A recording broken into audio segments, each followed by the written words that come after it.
Mi nombre es José Adolfo Garzón, soy el presidente de la subdirectiva Cali de Sintraambiente. Llevo como presidente año y medio, hemos trabajado desde la parte sindical ya bastante años, con una formación que diría uno tiende a la defensa de lo laboral. 5 años en esta entidad, la entidad ambiental, sigo aprendiendo. Como lo dije, soy abogado, estoy desde la parte jurídica en los procesos sancionatorios ambientales, que es donde obviamente y con razón se muestran las injusticias que les acaba de comentar.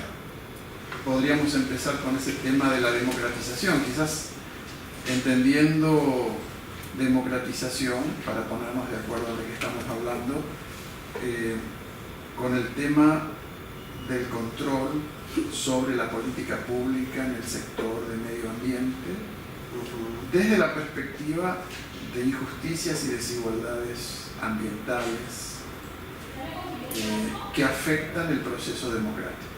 Que en el caso de Colombia yo creo que, y en el caso del Valle creo que tienen múltiples ejemplos, etc. Entonces un poco, quizás para organizar la charla, a lo mejor podemos hablar por una parte de cuáles son las prioridades, las cuestiones más urgentes, las cosas más graves en ese aspecto en particular, sobre todo en la región en la que ustedes están aquí como responsables, y quizás el rol de la entidad, como ustedes la ven, los avances, los retrocesos, los obstáculos, las oportunidades, ¿no? O sea, quizás mapear un poco las dificultades que pueden o que ya están afectando el proceso de democratización.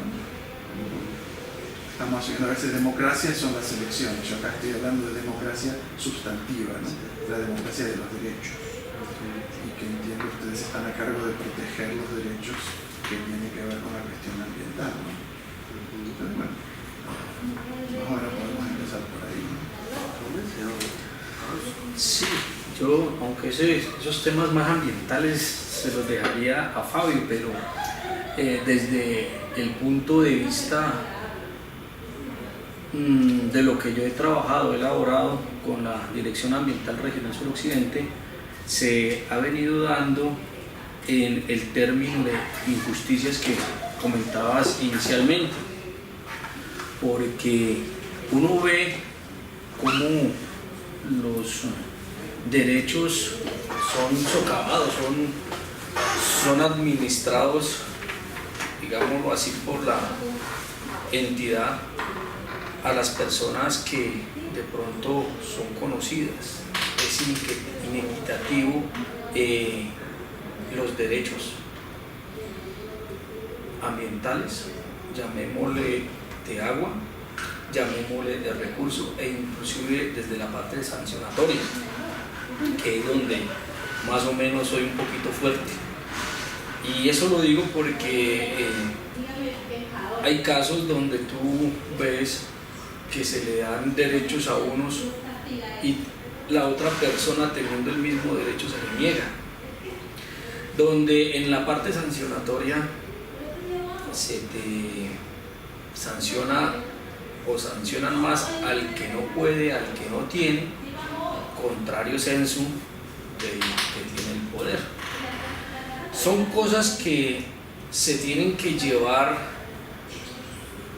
digámoslo así, a que esto vaya desapareciendo, estas prácticas, que por ahora pues las vemos muy lejos, pero que como sindicato pues más o menos hemos tratado de ir denunciando, de ir tratando de ir mejorando hasta donde nosotros hemos podido. Veo yo, y ese tema se lo voy a dejar a Fabito, que es el que sabe más de términos de agua, porque pues uno cuando estudiaba me di cuenta de un tema de pago de agua por uso.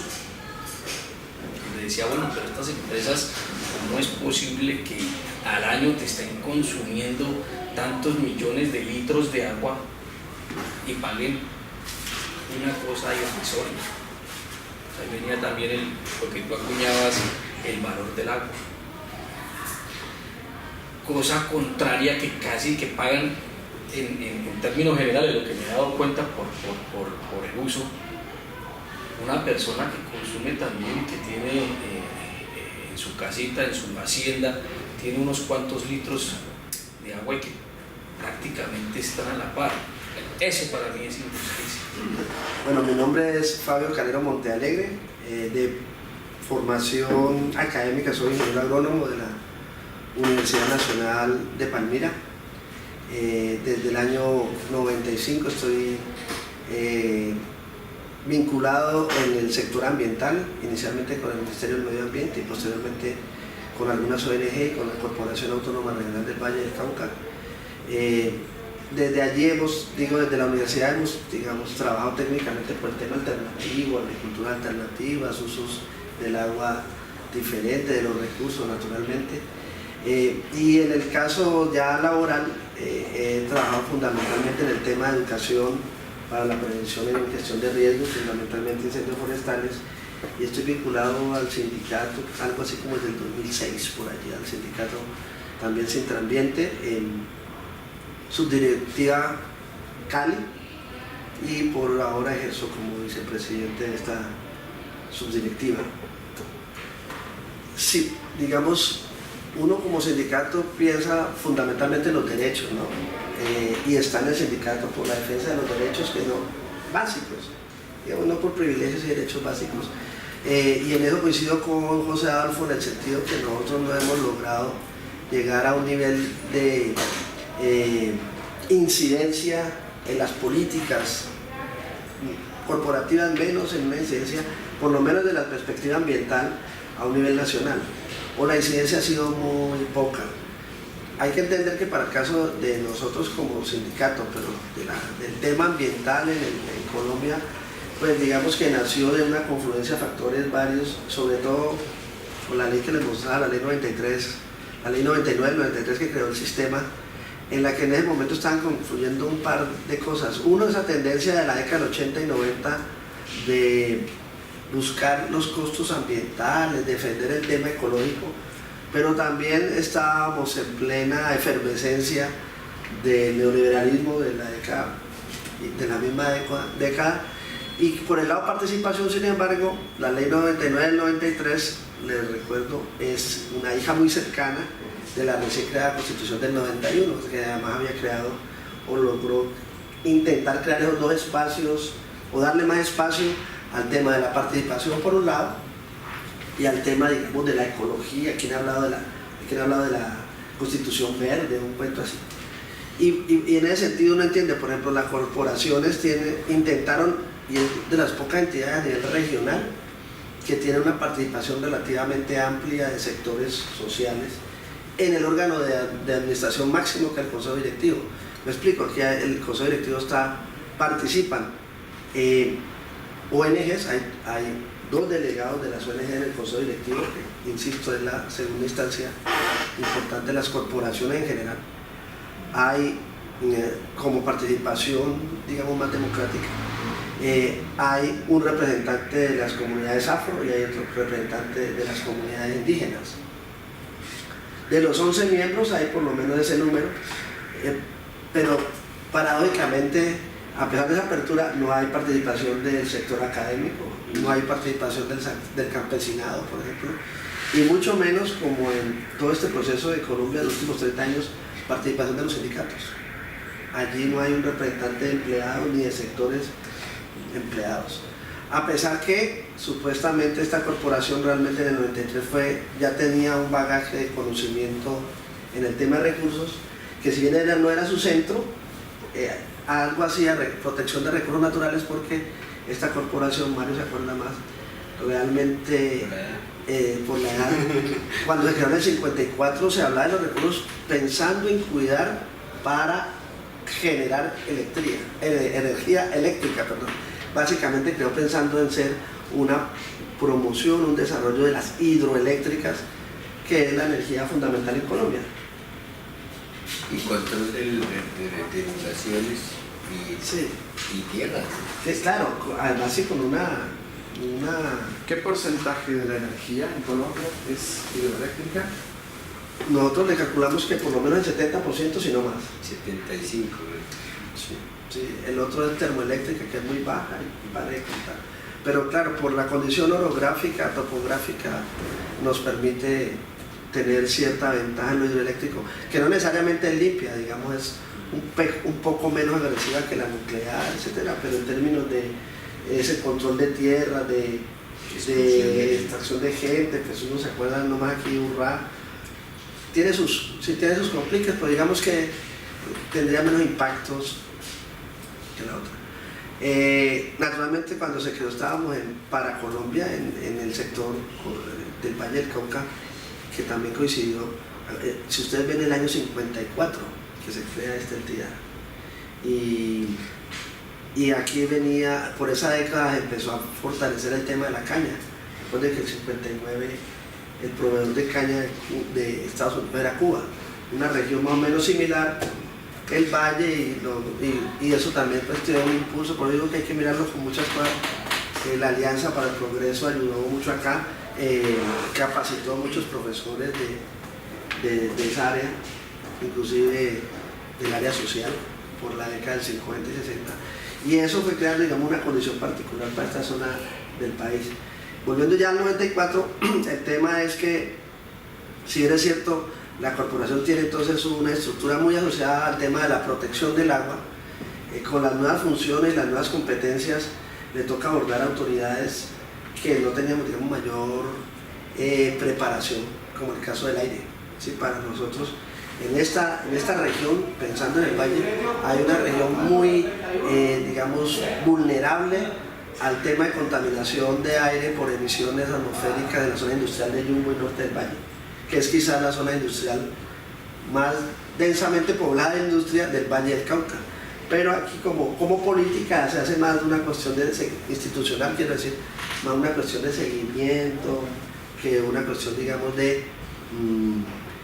ejercicio de la autoridad, porque en ese sentido las corporaciones en general son muy débiles, entendiendo también que su componente principal, cuando hablamos de consejo directivo, también están los sectores industriales y empresariales que también tienen sus representantes allí, y el sector gubernamental que, digamos, casi que domina el porcentaje de composición del consejo directivo, porque está el representante del presidente directamente, el representante del ministro directamente, el delegado del gobernador y los alcaldes que representan. Por lo tanto, que con ellos como un bloque, ese tema de la participación, digamos, se va reduciendo un poco. Nosotros como sindicato, los Intrambiente a nivel nacional, pero a nivel regional, nuestra postura es más tratando de señalar que hay que avanzar mucho más en el tema de autoridad, con todas las falencias que tiene como autoridad de la corporación, somos convencidos de eso, todavía tiene que madurar mucho frente a las funciones y compromisos que social y normativamente se le exige. Y básicamente digamos que una postura más personal en el tema, que tiene que ver con el contexto general, y de pronto algunos autores que se bastante de conocer, me acojo ahí a Enrique Leff. El tema es seguir dejando en lo central exclusivamente en lo económico, intentando darle valoración. Enrique Leff dice posiblemente, y no es de él, ¿no? Es de otros autores, posiblemente a cosas que son inconmensurables. Entonces nosotros aquí pensando en cuánto vale, por ejemplo, el agua que produce en el valle, y cómo vamos a hacerle a los costos, y cómo medirlo, y cómo después cobrar, digamos, habría que hacerlo, pero simultáneamente poder pensar en que otro mundo es posible, en el sentido de que lo económico, si bien es cierto, es importante desde la perspectiva material, hay otras cosas que sobrepasan lo económico, que tiene que ver más con esas decisiones, digamos, comunitarias. Algunos del sindicato estamos viendo nuestro papel es más acercarnos más a las comunidades. En el caso del agua ha sido relativamente claro, es decir, además de los prestadores de servicio, aquí se ha promovido el tema de las juntas administradoras de agua, ¿sí? Que la idea es que en sectores pequeños la misma comunidad se organice y administre la fuente de agua que tiene. Eso facilita muchas cosas, pero también pone en riesgo otras. Facilita en el tema del manejo institucional porque nosotros damos concesiones, es decir, una persona requiere y uno dice de tal agua disponible, pues tome tanta agua, hasta ahí. Pero es más fácil tener 20 personas asociadas en una junta administradora de aguas que pida una sola concesión que tener que dar 20 concesiones a personas individuales.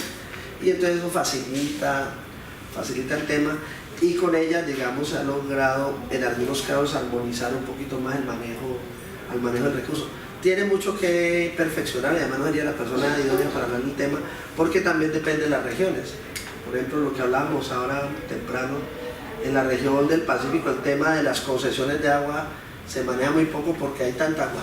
Aparte de que no tienen un servicio de acueducto con suficiente cobertura y tal, no es por escasez del recurso en sí mismo, sino por un manejo indebido del recurso, porque allá les llueve más que el 80% del país. Eso se podría pensar, tienen el mar ahí al lado, pero el servicio público de agua potable es terrible. Y nosotros como corporación lo que podemos dar es permiso a los que necesiten. Yo como corporación, como sindicato es, bueno, ¿cómo hacemos para, además que la gente conozca que una cosa es la competencia de las entidades de servicio público, que decía ahorita José, la prestadora de servicio público, al papel que tiene la corporación, que si bien tiene componente en cuanto al permiso, su función es realmente proteger los recursos, no somos solamente agua, aire y demás, bosque, suelo. Y otra cosa es el papel que uno como sindicato puede entrar allí, en el sentido de, si bien es cierto, fortalecer el recurso, también fortalecer el tema social, pensando en que la comunidad pueda empoderarse más, aprovechando que hay una estructura que más o menos empuja eso, empoderarse más de algunas decisiones, pero poniéndonos previamente de acuerdo en cuál es nuestro papel y cuál es el papel, digamos, mismo de la comunidad y hasta dónde podemos llegar a esos niveles de decisión que a veces nos dan miedo. Lo hemos discutido en varias ocasiones porque aquí ha habido intentos de reestructuración de los consejos directivos y hemos entrado en el debate de hasta dónde podríamos llegar a ser juez y parte en un consejo directivo de corporación, que debería más bien estar el sindicato aparte y de pronto ampliar, que el mismo consejo directivo amplíe de otros sectores sociales. Pensemos en lo que decía ahorita la NUC, las asociaciones campesinas, las juntas administradoras de agua o las juntas administradoras locales, las juntas de acción comunal, naturalmente el sector académico, no sé, otros sectores, y que hasta qué punto es realmente valioso poder entrar a participar como sindicato, aparte de las otras comunidades, o más bien quedarse en el nivel que está y seguir apoyando, digamos, esas estructuras sociales que en las comunidades están surgiendo permanentemente. Nosotros tenemos, digamos, una dualidad allí porque en algunos casos, sobre todo los compañeros que trabajan en la parte sancionatorios, el tema de la relación con la comunidad se complejiza un poco porque la comunidad en general tiene muchos componentes. Entonces está el empresario, está el gran propietario, pero está el pequeño que depende de su parcela, del agua, de lo poquito que puede haber allí y puede estar en un sitio de conflicto por uso, ustedes que trabajan en el tema. Entonces allí ya el papel nuestro como sindicato se pone un poquito más complejo, pero seguimos pensando en que sí, nuestro papel es seguir impulsando la participación ciudadana en los niveles que se puedan y como sindicato evaluar muy bien hasta dónde podríamos llegar a hacer nuestra participación, entendiendo que por lo menos desde la perspectiva institucional nuestro papel básicamente y nuestra función y nuestra competencia es proteger el recurso, se habla de recurso natural renovable y en ese sentido, digamos, tratamos de, como funcionarios y como miembros del sindicato, mantener esa función, ese papel. No sé si políticamente ya sea otra cosa, no sé, de pronto me regué mucho, Sebas. No, ¿qué más se te ocurre que no, hay varios temas. Uno es el tema que él planteaba antes, y es una especie de contradicción que uno la ha advertido en otros espacios, en otros países, entre los sindicatos de empresas de provisión de servicios de agua y saneamiento y los temas de conservación. hemos visto que ha habido ya cambios, que incluso los sindicatos, incluso la ISP que salió en la conversación, han comenzado a incorporar la temática ambiental entre sus preocupaciones. Pero me gustaría un poco ver ese tema, porque una de las contradicciones, o sea, si necesitamos universalizar el acceso a los servicios de agua y cloacas para 2030, como proponen los nuevos objetivos de desarrollo sustentable, eso también impone una mayor presión sobre el recurso, ¿no? sobre las fuentes, tanto por la extracción como por el aumento de aguas residuales.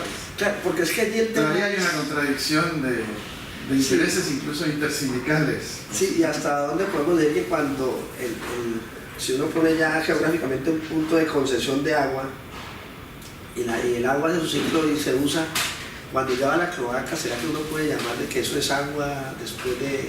¿Sí? Y algún amigo decía, ¿y por qué no exigirle al usuario que reciba, que entregue el agua de la manera de la misma calidad que la recibió? Sí, piensan entonces, lo que le dices, eso una cosa es pensar, además como lo tenemos acá, encaminarse al agua potable como servicio fundamental y una mínimo, como dijeron en Bogotá, un mínimo, pero es de agua potable, que es diferente al agua que uno puede, que de cada corporación se entrega, ¿sí? Los servicios públicos, la corporación les autoriza una cantidad de agua al año, que también es cuestionable la cantidad, pero bueno, por el lado, y ellos a su vez la potabilizan y son los que, digamos, cobran por ese servicio de potabilización y distribución, y luego van y le entregan, y también cobran por la entrega a la cloaca. ¿Cuál es o al alcantarillado para nosotros? ¿Cuál es el tema? Que dentro del Sistema Nacional Ambiental hay competencias de parte y parte. Entonces la corporación, para por ejemplo el manejo de las aguas ya residuales, tiene que ser integrado no solamente a la empresa de servicio público, sino a la autoridad regional, que fundamentalmente son las alcaldías. Entonces se supone que había que hacer una coordinación del sistema para cumplir con ese objetivo de mediano plazo, que poder tener un cubrimiento total de agua a la gente. Pero sí, yo te doy el agua asumiendo que haya la fuente, y después cómo la tratamos conjuntamente y cómo se vuelve a entregar una fuente para que a otro le pueda servir, digamos. Eso dependería casi de la ubicación, por lo que les decía ahorita.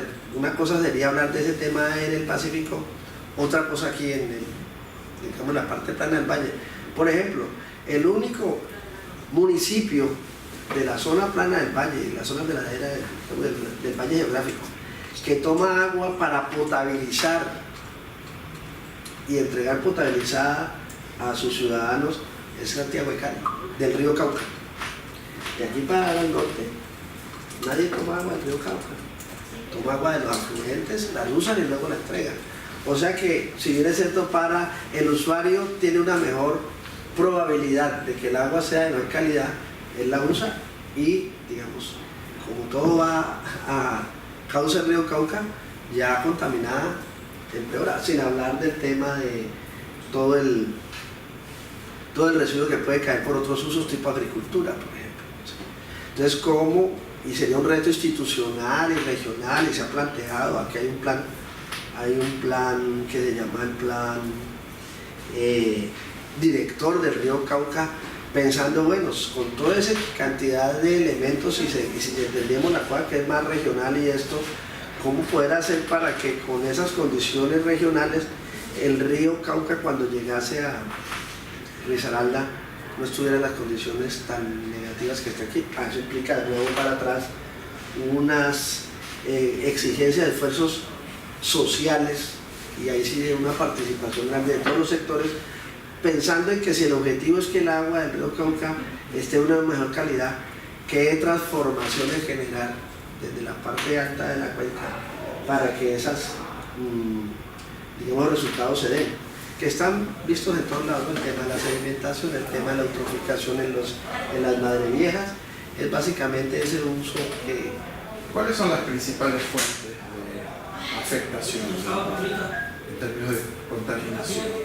y también de extracción, ¿no? Si uno Es un poquito difícil definirlo porque eso depende, digamos, como de la ubicación. Por decirte algo, cuando el río va de Cali, cuando llega al departamento del Valle del Cauca, la calidad del agua del río es muy buena hasta acá, hasta Jamundí, relativamente buena. El problema es más de algo de minería que cae por los tributarios.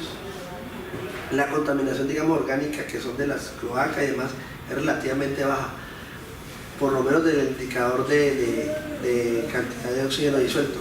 Pero una vez entra a Cali y sube a Yumbo, y sigue por Yumbo, digamos que la calidad del río Ostrava baja totalmente. Fundamentalmente Cali sí tiene que ver una cantidad de materia orgánica grandísima. Las cloacas llegaban, hay una petar que ya funciona, pero no es suficiente para la cantidad de carga que tiene. Luego vienen las descargas industriales y también de Yumbo, y después de Yumbo vuelve a mejorar la calidad del agua, ¿sí? Hasta La Victoria, Cartago. De ahí para allá uno pensaría que la carga orgánica estaría fundamentalmente asociada a la población urbana, pero al uso que tiene en el valle naturalmente de la agricultura, que cuando no es caña, que es casi el 90% hoy en día, son cereales o son frutales que también están asociados en su mayoría, si no el 90%, a un tipo de agricultura revolución verde, pues, que está cargada de todo tipo de productos agroquímicos, desde fertilizantes pasando por insecticidas, fungicidas y demás, que naturalmente le suman a la calidad más la erosión, que es muy severa en el caso del río Cauca. Algunos creen que asociada al tema también del uso de la ganadería, que estamos hablando de cerca de 400.000 hectáreas al lado y lado. Entonces, si uno lo mira así sin hablar de la especificidad de los productos usados, se evidencia con lo que les decía, la mayoría de las zonas de lo que llamábamos Madre Vieja y demás se sedimentan a mayor velocidad precisamente por la erosión, y también están con una eutroficación que es evidente, que cada vez el buchón de agua se reproduce mucho más rápido y por lo tanto hay que hacer mantenimientos más continuos y demás. Y esa situación más o menos es similar en toda la parte plana del río Cauca hasta que ya se termina para el caso del departamento. Uno podría decir que en genérico sería más o menos eso. Habría que hablar con algunos especialistas en que algunos sitios, por ejemplo, hay mayor carga orgánica por porcícolas, ¿sí?, que en otros sectores. Pero ahí hacen falta 4 factores que son esenciales para ver el tema del problema del agua para la ciudad de Cali, ¿no? Uno es la misma salvajina, ¿no es cierto?, que digamos le ha quitado, ha regulado los picos de agua del río Cauca. Sí, ya como dinámica natural, sí, claro. Y se complementa con 2 afluentes del río, que es el desbaratado y es el Palo, que cuando están muy deterioradas las fuentes arriba,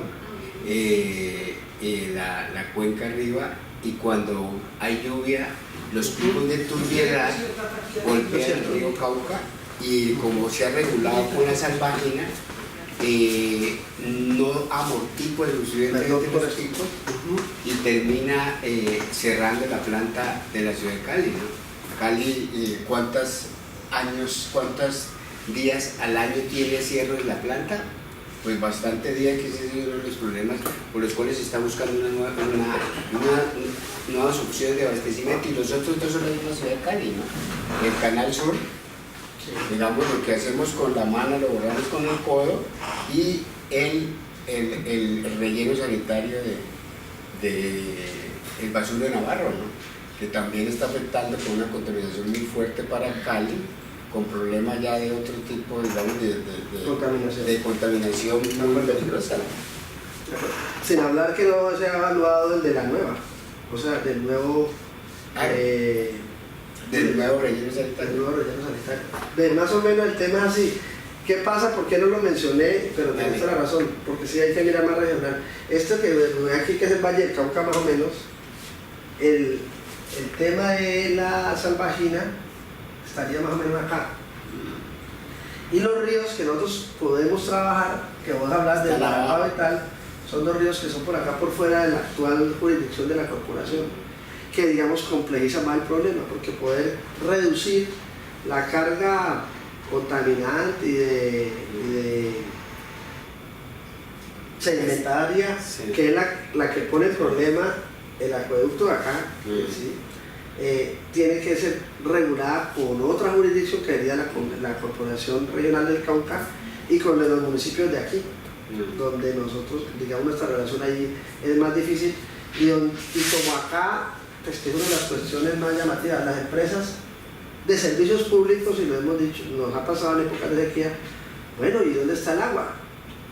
Sí, esta agua está regulada, la del río Cauca, pero el resto, o sea, el 70 o más % de los usos del agua potable está en las zonas de ladera, tanto en la cordillera central como en la cordillera occidental, y cuando no ha llovido simplemente no hay agua, ¿sí?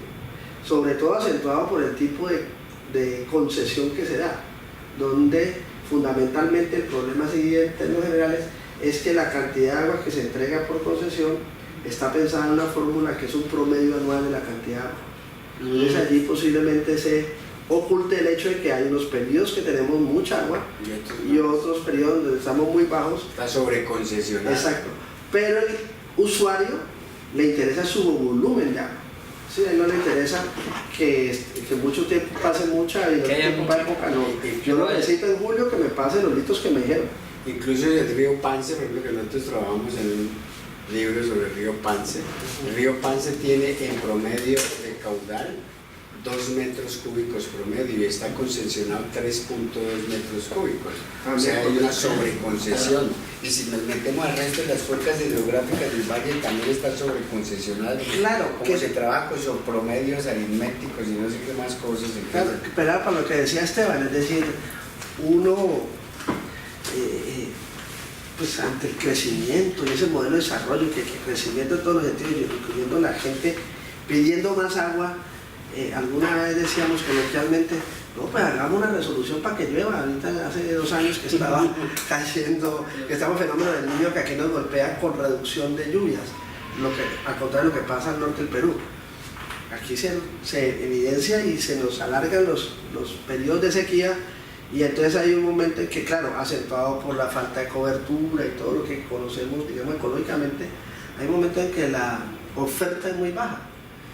Pero los concesionados, especialmente los servicios públicos del agua, no, pero es que nosotros necesitamos seguirle dando a nuestros usuarios. Decíamos eso, ¿no? Pues creamos una resolución para que llueva, porque fundamentalmente sí, el 80%, por no decir casi el 90%, de las zonas urbanas del departamento, su fuente de agua es fuente superficial también, eso hay que tenerlo en cuenta, porque aunque se dice que hay una buena reserva subterránea, el tema es que implicaría unos costos mucho mayores, el tipo de agua es diferente, habría que también tratarla diferente, no es tóxica, pero hay que tratarla un poco diferente para el tema de potabilización, y las empresas públicas pequeñas o juntas administradoras de agua no tendrían, digamos, la posibilidad económica de extraer esa agua. Y hay algunos autores que no están muy de acuerdo, ¿no? Por ejemplo, aquí al sur del valle algún empresario arrocero discutía el real impacto que no se conoce realmente de sacar toda esa agua subterránea, que sí se ha concesionado pues, a varios ingenios en parte del valle, pero en la zona de ladera o en la zona media extraer esa agua, digamos, es más difícil y es más costosa, y en ese sentido el 80% de nuestro trabajo está muy asociado a proteger esas cuencas en miras de que durante los periodos de bajo aporte pues se puede ayudar a regular y demás, pero creo que en ese sentido, tanto institucionalmente como desde el sindicato, el tema de lo que llaman también comúnmente educación ambiental, que se conozca, digamos, que los recursos materiales no son infinitos, ni el aire, ni el agua, ni el suelo, pues poderlo promover y que en general las comunidades lo tengan más tangible, más cercano. Esos son los papeles que nosotros, digamos, quisiéramos abordar, pero nuestra capacidad en eso es muy, muy limitada, a pesar de que, digamos, la participación sería una de las de la forma en que se podría promover que la comunidad general, y pues no necesariamente los empresarios, ellos lo tienen medido y todo costeado, sino la comunidad general viera la dimensión de lo que implica lo regional, y en este caso para el tema del uso del agua, las necesidades, digamos, individuales, cómo implican todo, tienen unos efectos a nivel departamental. Y insisto que estoy pensando en el valle geográfico del río Cauca, porque la zona pacífica habría que pensarla un poquito diferente. Un tema que creo es muy importante, pensándolo desde la democracia y los derechos, son los conflictos. Eso está en el centro, ¿no? O sea, no todo se reduce a conflicto, pero el conflicto tiene la virtud de que muestra de un modo bastante más transparente dónde están los intereses, cuáles son los que tienen realmente peso en las decisiones políticas y de otro tipo, políticas en sentido amplio, incluyendo lo económico, obviamente, y cómo se expresan esos conflictos. Entonces, yo diría, ¿cuáles son para ustedes los conflictos cruciales que se dan en relación no solo al agua, sino al tema ambiental en la jurisdicción?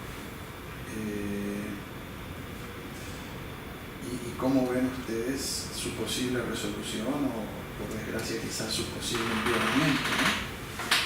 Que es factible también, como en toda América Latina estamos viendo eso, ¿no?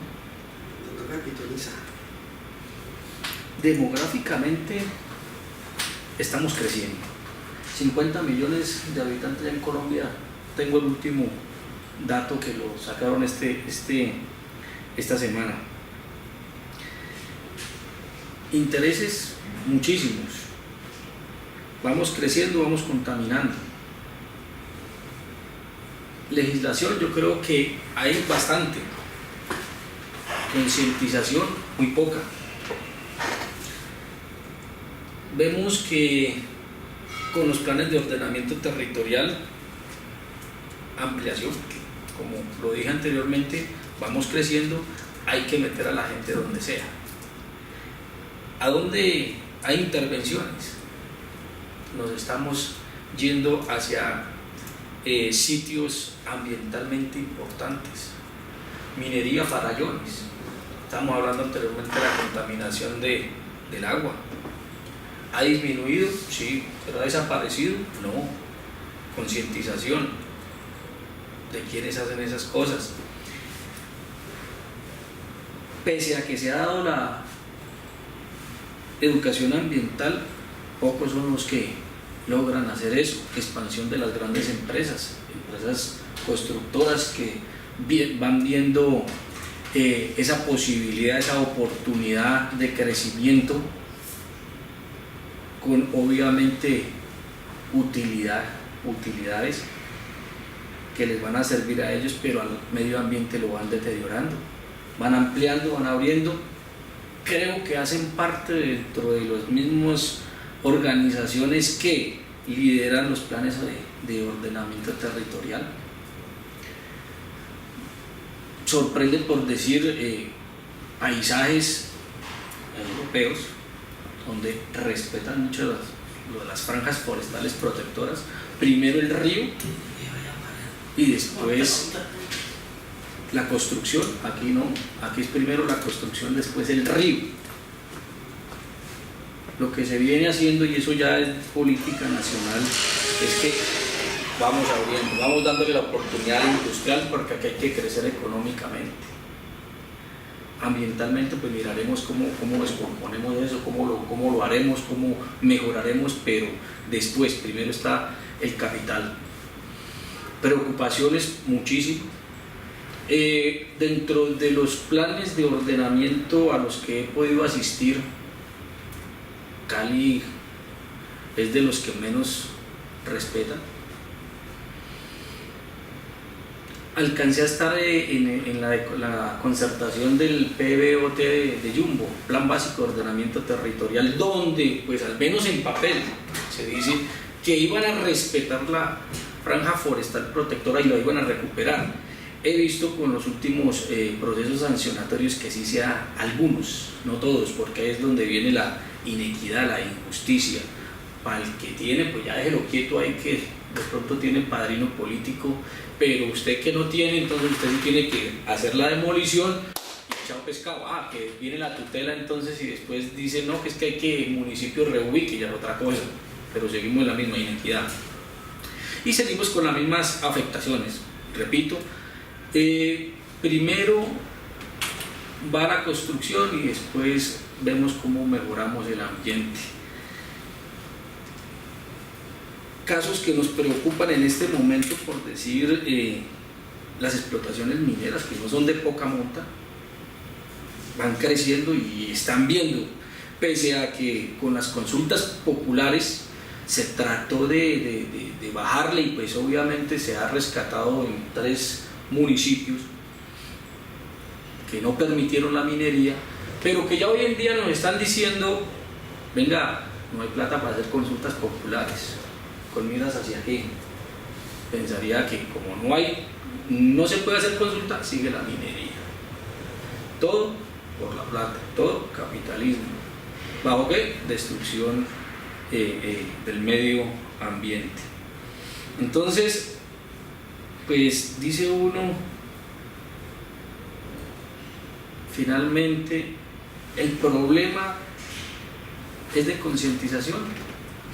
¿El problema finalmente es económico o dónde está el problema? No sé si quieres complementar o no. Sí, yo sigo pensando que creo que Esteban ha leído el tema.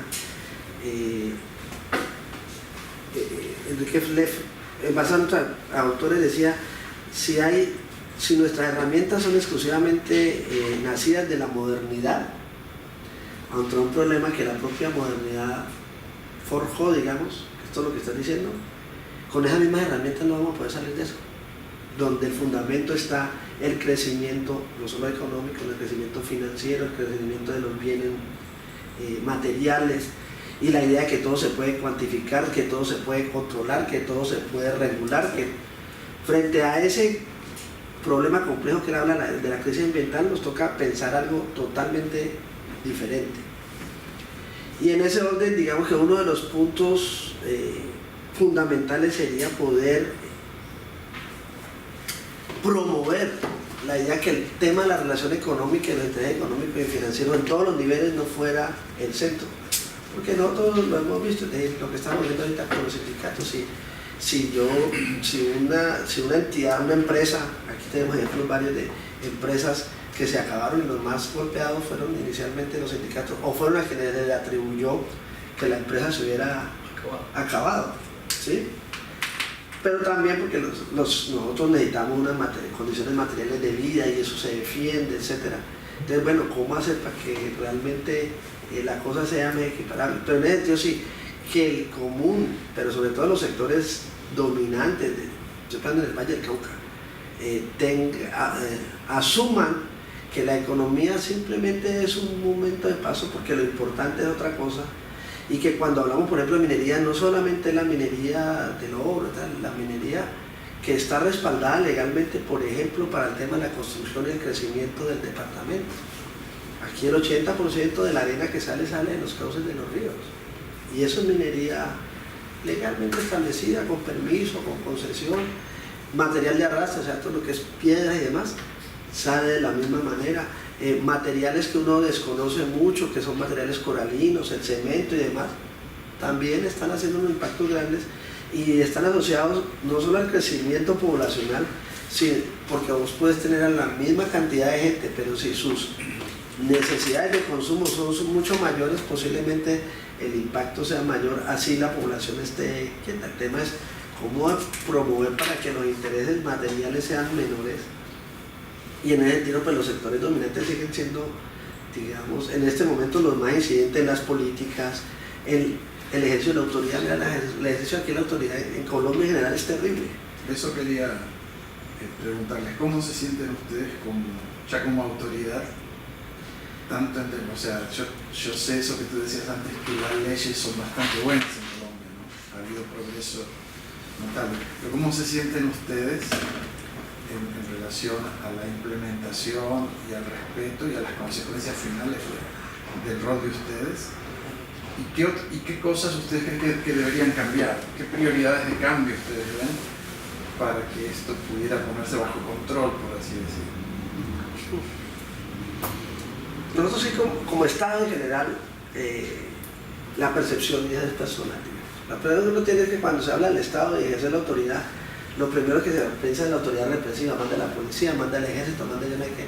Pero el complemento de toda esa bienestar social que sería la seguridad social mínima, con condiciones materiales de salud, de educación, de alimentación, eso no aparece, o si aparece es demasiado, es muy poco, ¿sí? En la gestión de red uno ve eso cada día, es decir, hubo un problema de inundación, hubo un problema de un impacto X, te llega la institucionalidad, además del control y demás, sí, con el kit de comida, pero si una vez se acaba eso, la situación social o socioeconómica sigue siendo igual de grave. En ese sentido, nuestro Estado es muy débil. Muestra, y nosotros como parte, nosotros corporaciones como parte del Estado, somos igual de débiles. Aquí nosotros lo vemos, bienestar familiar, o sea, las entidades, su estructura es muy pobre y tiene muy poca incidencia para responder como Estado socialmente a lo que nos toca a nosotros, a la conservación del recurso, es más, con equidad. Y aquí lo hemos dicho con los compañeros abiertamente, es que para nosotros que no somos una autoridad policiva y vamos a cerrar la concesión de agua de un ex narcotraficante, pues es como difícil. Tenés que ir con la policía o de alguna manera, porque si no, si está de buenas, sale del predio y lo trasladan en la corporación, pero si está de malas, nunca sale del predio. Y eso nosotros sabemos que existe aquí en términos cercanos. ¿Por qué? Porque ni siquiera el propietario o el usuario tiene una idea de para qué es la autoridad del Estado, porque para ellos nosotros no somos una autoridad. Aquí nosotros también hemos interiorizado el tema que la autoridad es el que viene con representación, no conservando, no para conservar el recurso. Entonces, en ese sentido, nosotros como corporación infortunadamente somos muy débiles y la estructura general, a mi modo personal de ver del Estado, es muy débil en el sentido de poder hacer sinergias reales, ¿sí? Uno en las zonas rurales se encuentra X cantidad de instituciones, pero la una es del gobierno departamental, la otra es de la alcaldía, la otra es de la universidad, y posiblemente estamos en el mismo territorio, pero las sinergias que sean complementarias, a pesar de que la norma lo está diciendo, su competencia de esta y su competencia de la otra, en la práctica eso se encuentra bastante difícil y uno no sabe hasta qué punto pueda que esas normas que dificultan la aplicación de la autoridad sean de pronto hasta adrede. ¿Entonces qué opinas, José? Yo arranco diciendo con que, y creo que lo dije anteriormente, esto es de cultura, tanto individual como de grupo. ¿Por qué? Porque la norma está hecha, ¿por qué no la respetas? Ok, que trae otra cosa que es la capacidad de respuesta, como tal, como entidad, como Estado. Y obviamente también va acompañada con una respuesta judicial, y voy a colocar el ejemplo. Hay una invasión, está el terreno ambiental, ahí está el bosque. Llegó el grupo o lo individual, una persona, invasión, eso está prohibido. Falta de capacidad de respuesta de las entidades. Se quedó el grupo, se quedó el individuo allí. No tienen agua, vía tutela. Entonces, independientemente de donde esté el agua, con la respuesta favorable judicial que muchas veces nos ha pasado acá, consígale agua. No, pero es que el río está por allá, por aquí no hay agua. Consígasela, y si no, mientras tanto, mientras le traen agua de allá para acá por tubería, obviamente, entonces tráigasela en carrotano. Entonces, la normativa está hecha. Falta, sí falta, consideramos que falta más respuesta, capacidad operativa de las entidades. Y eso no es, eso es de todos los sistemas. Si vemos la rama judicial, tienen un poco de expedientes represados porque no tienen la capacidad operativa. Si vamos a nuestra organización, nuestra entidad, la misma. 3 abogados atendiendo 1.800 expedientes. ¿Cuándo lo atienden? Nunca. 3 abogados para atender 10.000 expedientes de seguimiento. ¿Cuándo lo hacen? Entonces, capacidad de respuesta cero. Normativa bien hecha, sí, y todavía le faltará. Sí, ajuste. Le falta ajuste, pero la capacidad operativa de la entidad todavía le falta. Pese a que acaba de darse un fortalecimiento, acá por lo menos un fortalecimiento, pero no llena expectativas. Esteban, ¿puedo complementar una pregunta que hiciste en la anterior? Sí, claro. Inédita. Una adicción. Pero quítate eso de visitante. Digamos, cuando Esteban pregunta sobre los principales problemas ambientales de la región, del marco de su jurisdicción, no abordan un tema que es central para el Valle del Cauca, ¿no? Porque la minería no es un problema central de contaminación o impactos ambientales. Realmente el problema central en el Valle del Cauca es la caña de azúcar. Entonces yo quisiera así que me complementaran, digamos, la perspectiva de la caña en todos los aspectos, porque es agua, concentración del agua, contaminación del agua, contaminación atmosférica por la caña de azúcar, expulsión de gente por el monocultivo, agroquímicos, digamos, y por qué, digamos, no está como eje central el tema de la caña de azúcar. Que primero, para nosotros ambiental tiene que ver con lo social, para algunos de nosotros. Pero si uno lo mira institucionalmente, la caña de azúcar es relativamente débil, digamos, la aplicación institucional, además de lo social y la relación de intereses y demás, es por la concepción técnica que existe de la zona geográfica del río Cauca. ¿Sí? Para la corporación, la zona plana del Valle del Cauca es una zona apta para el uso agrícola. Por lo tanto, allí no existe un conflicto por uso, que sí existe en todas las otras zonas de ladera. ¿Sí?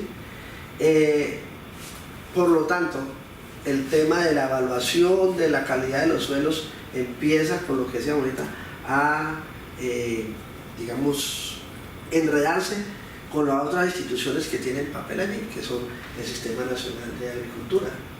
Y allí están los institutos de investigación que serían los que tendrían que decir, vea, allí en el suelo de tal, sí está por tal uso. Nosotros hacemos, y no estoy haciendo una defensa, sino mostrando las debilidades que tienen dentro del sistema, en el sentido de que para la corporación, la zona plana del río Cauca no tiene conflicto por uso, tiene solamente conflicto por manejo, por el lado del agua, por el lado fundamentalmente de las áreas forestales protectoras. Y el nivel de investigación de la contaminación específica es muy bajo y la corporación tiene una competencia muy limitada en el tema de investigación. Y allí entramos a la debilidad de nuevo. ¿Dónde están las universidades mostrando el nivel de deterioro, las alternativas? Y además, que creo que eso es fundamental aquí dentro de lo que estaba preguntando, un sector que es como el agricultor, que tiene, vos lo has mostrado en otros trabajos, ese impacto social. ¿Dónde está el resto de la sociedad, digamos, diciéndole o exigiéndole al sector que ahora llaman agroindustrial? Bueno, reoriente sus modos de producción sin impactar lo social, es decir, el empleo, la cadena de valor que tiene allí con la cantidad de gente, junto con las exigencias que la norma está definiendo. Y no solamente digamos, los sectores populares, el sector agroindustrial, digamos, definiendo en eso y no expandiéndose. Allí, me acoja lo que dice José, si no hay una cultura de ese tipo, porque lo digo además en el mejor sentido, uno pues por mi trabajo y por la universidad donde estudié, yo tengo gente cercana en el sector agroindustrial con un problema gravísimo. Ellos creen que lo están haciendo bien, ¿sí? Porque ellos están aportándole al país, porque ellos están creciendo económicamente, porque ellos están pagando algunos impuestos, con todo lo que tenga, y que han mantenido al segundo departamento más desarrollado, tercero del país, y es, entre comillas, gracias a la caña de azúcar. Entonces allí el tema cultural se diluye y si uno trabajara con algunos sectores de la caña, que no es solamente que tiene una gama, pues una cosa son los propietarios, por ejemplo, otra cosa son los ingenios, otra cosa son los corteros, otra cosa son los contratistas. Entonces, si uno mirara, y vuelvo a lo que decía Enrique Neff, que el tema fundamental socialmente hablando es que seguimos centrando el problema en lo económico y en lo financiero, sino que nos atreveríamos a pensar en que ese llamado valle geográfico del río Cauca, 200.000 hectáreas, en los que tuviéramos entre todos una reducción de lo económico para pensar en una mejor producción o algo más sustentable, otro mundo posible, dirían, podría ser. Pero bueno, ahí coincido, insisto con José, es muy cultural, y para el caso de la corporación hay unos, como corporación y además como sindicato, unos lineamientos de competencia que, digamos, solo no podríamos, como vimos una vez en un consejo departamental y luego los demás. Ese tema ambiental es tan complejo que no solamente es de recursos naturales para nosotros, sino que tiene que ver con todas las relaciones sociales, y solo la corporación o solo una entidad, sin que se haga esa sinergia del sistema, es muy difícil pues que haya una mejoría desde la perspectiva nuestra de lo ambiental. Habría que invitar a ver cómo creamos las sinergias y con quiénes, porque saben que no con todos se va a poder apoyar. Aquí hay, por ejemplo, productores que ya han hecho su transición sin la norma a producción sostenible en la zona plana del Valle del Río Cauca de caña, ¿sí? Haciendo producción más corta, sin quema, trabajando con el tema de ganadería como producción agroforestal y demás, pero ese es un factor que para nosotros no les interesa, y ha demostrado que es más eficiente bioenergéticamente hablando y económicamente, pero no lo asumimos. Es más, aquí más de uno no lo conocemos. ¿Por qué? Porque para mí sigue dominando el tema de cuál es la gran producción, cuál es la gran alternativa, cómo hacemos esto desde la autoridad, y esos otros trabajos que existen más puntuales, pequeños culturalmente, nosotros los excluimos muy rápidamente. En ese sentido, pues, no sé si pensaría más en la caña, que Mario está preocupado por la caña, ¿no? Mario, porque yo pienso, porque yo pienso que junto con la caña, personalmente, el otro problema en términos de uso de la superficie del suelo, ya que de pronto la minería no es tan importante en el valle, pensemos un poquito en la zona más grande del valle, que es la zona pacífica, y allí podría cambiar la cosa, pero el tema de la ganadería a mí me parece que sigue siendo un poquito, y allí sí hay conflicto por uso para la corporación, en el uso ganadero extensivo, mientras que en la zona plana no. Entonces allá ahí vuelvo a las competencias y es un área más grande, ¿no? Y el área de influencia es más grande, la erosión tiene otros problemas. Entonces habría que pensar en que es más complejo lo que uno puede con la caña, sin defender la caña que cosa. Para tu preocupación, Mario, dentro de los procesos sancionatorios por quema de caña, poco. Ahora, ¿no se da? No sé, pero yo creo que se da. Lo más difícil que es... Con eso. No, claro, se da. Pero porque la quema de caña, ojo que es que la quema de caña tiene una historia, ¿no? Sí. Cortica, y para caer en eso. En este momento todas las quemas están prohibidas, excepto 5 tipos de quema, 532, coincidencialmente del 95 o del 2005. Un presidente muy conocido por nosotros, que era el doctor Uribe.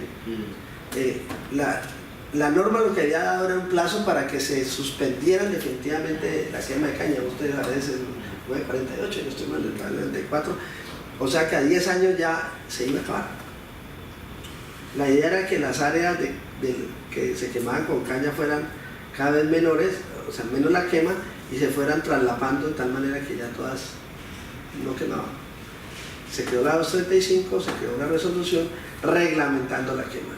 Y se le decía dentro de la norma que la quema se podían reglamentar para ciertos usos, y las entidades encargadas de hacer esos permisos eran las corporaciones, y si eran las corporaciones además podían aceptar permisos colectivos. Sí, pero listo, ok. La quema sigue siendo, no estamos recomendándola, pero está reglamentada e institucionalmente lo que permitido, lo que la corporación viene haciendo es cumpliendo con esa regulación. La regula, o sea, tienes permiso, pero hay áreas donde queman y no pueden, no están los permisos. Y ahí vienen las investigaciones, pero lo más difícil, y lo más difícil, de ahí, es ahí donde quería aterrizarle a Mario, es ve a comprobar que fue intencional. No se puede. O sea, realmente yo tuve una investigación por quema y prácticamente ya la tengo para echarla para atrás porque no hubo la suficiente prueba para decirle sí, usted fue, porque yo nunca y nadie comprobó, nadie dijo, nadie vio quién prendió, nadie. Hasta ahí fue. Y por tema de agua, y por tema de agua, que creo que es el fuerte de acá, el tema de agua con propietarios por caña no he visto sanción alguna por contaminación. Lo de la laguna Sonso. Pues es que ya es otro tema que le compete a otra dirección ambiental.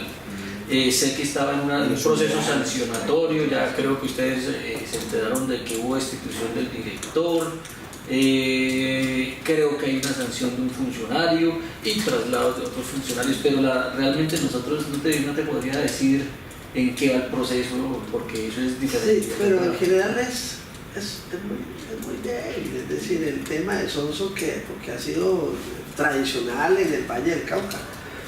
Pero han habido impactos peores de Sonso.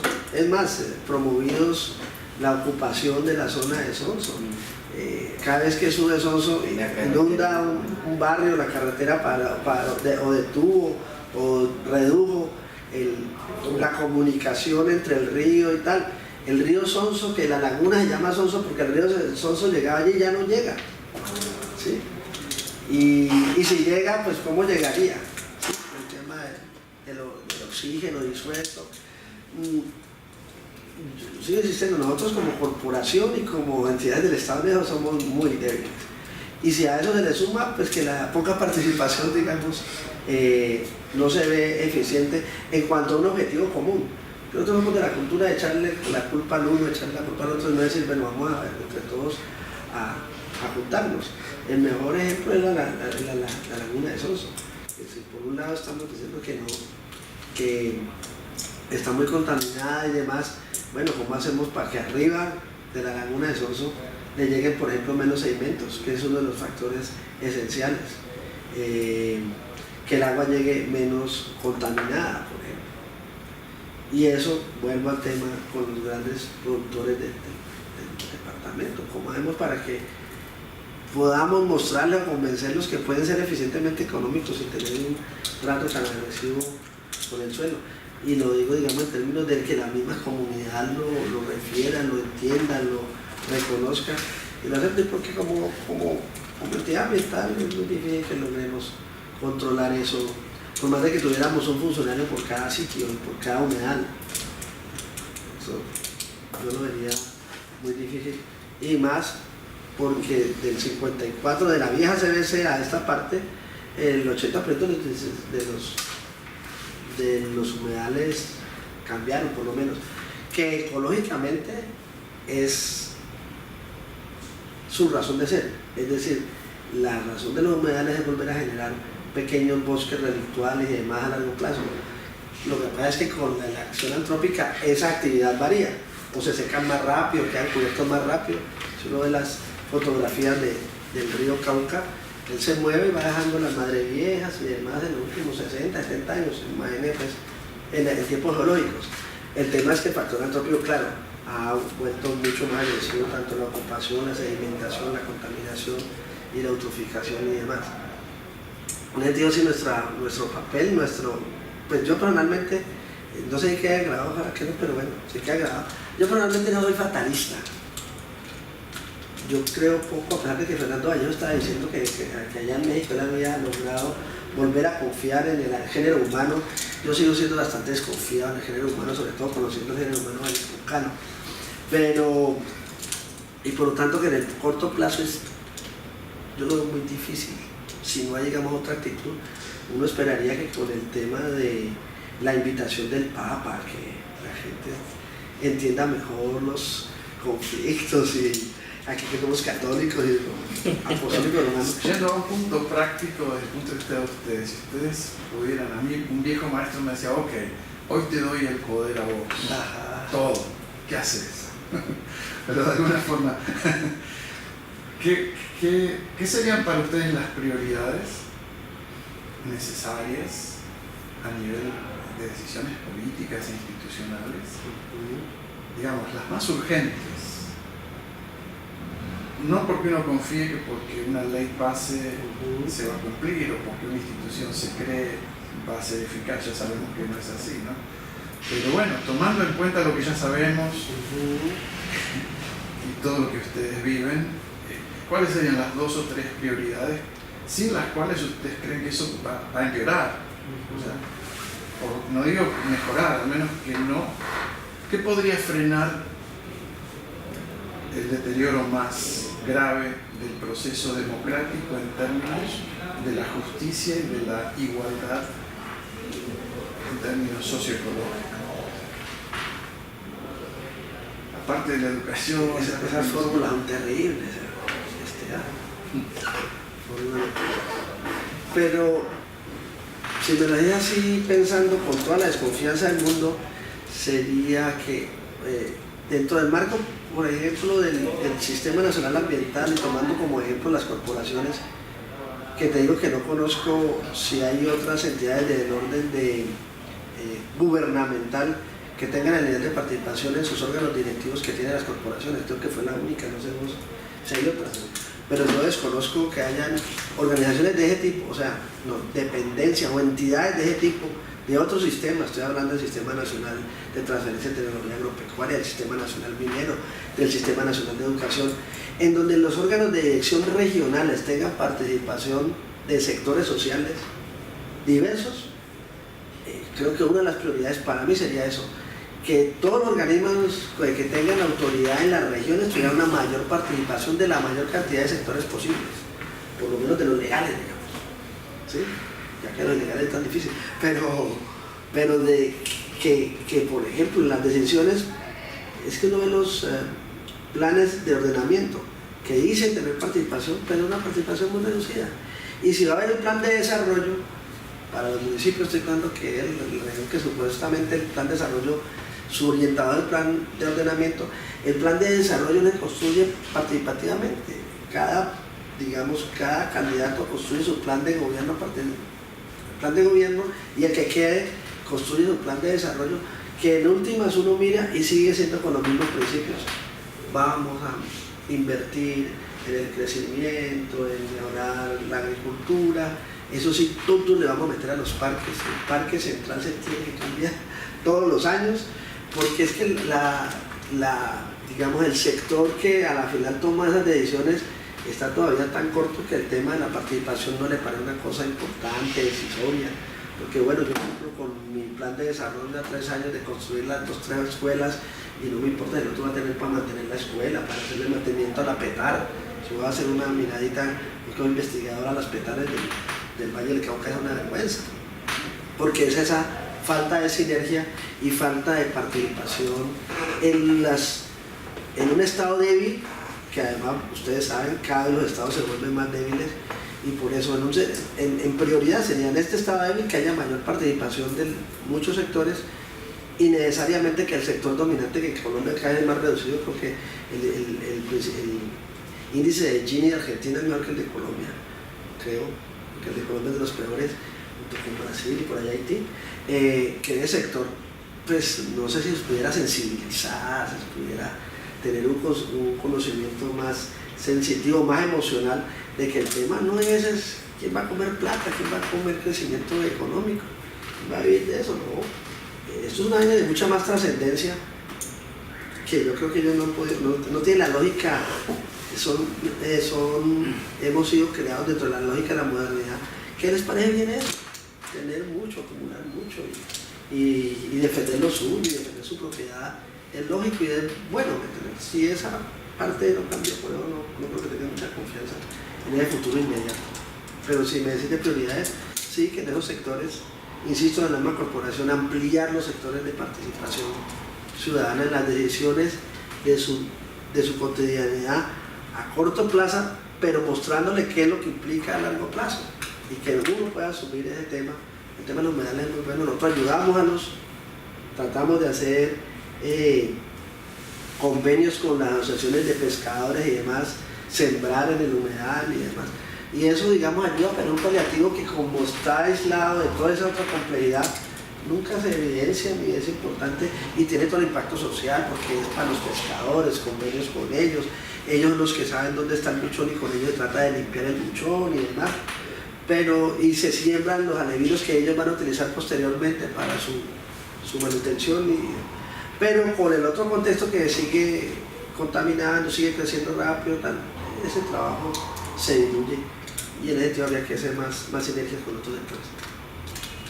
Yo sintetizo lo que está diciendo Fabio en tres cositas. Primero es quitar el todo vale. Está la franja forestal, está la normatividad, mas sin embargo yo soy el único que me voy a meter a la franja forestal protectora porque el río está ahí, se ve bacán a mi casa. Entonces, detrás de eso vienen más. El segundo es bajar la corrupción.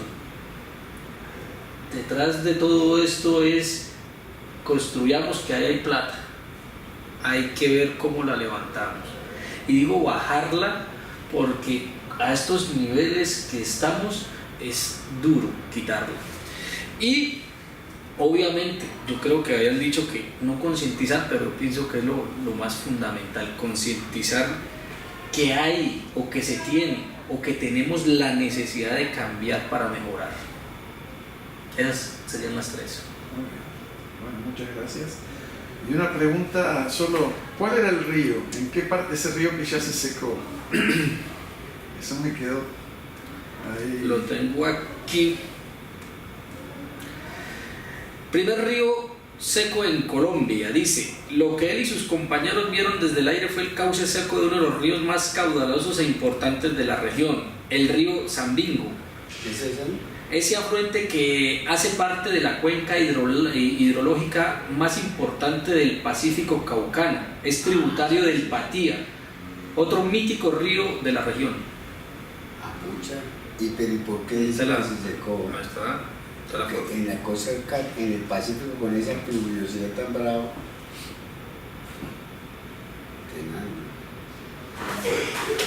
Listo. Bueno, les agradezco mucho su generosidad con el tiempo y en responder las preguntas y conversar.